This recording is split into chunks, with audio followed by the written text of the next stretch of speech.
Snacks பண்ணி கொடுக்கணும். அதுக்கு இந்த ரெசிபி ரொம்ப சூட்டபிளாக இருக்கும், குழந்தைங்களுக்கும் ரொம்ப பிடிக்கும்.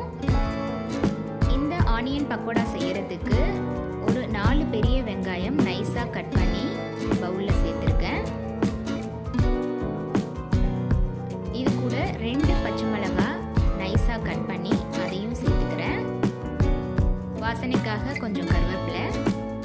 இது கூட 1 கப் அளவுக்கு கடலை மாவு, 1 கப் அரிசி மாவு சேர்த்துருக்கேன்.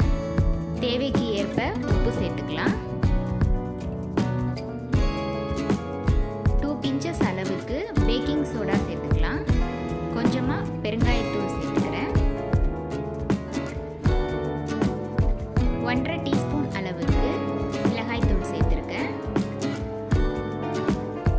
இது கூட கொஞ்சம் கொஞ்சமாக தண்ணி சேர்த்து எல்லா பொருட்களும் நல்லா மிக்ஸ் ஆகிற மாதிரி பிசைஞ்சிக்கணும்.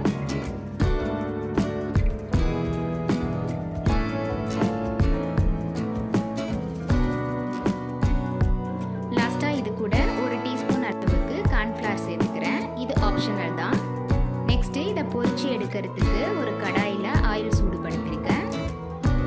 ஆயில் சூடானதும் கொஞ்சமாக கருவேப்பிலை சேர்த்து கொஞ்சம் ஃப்ரை பண்ணி எடுத்துக்கலாம். ஏன்னா இந்த கருவேப்பிலை சேர்க்கறதுனால நல்ல வாசனையாக இருக்கும்.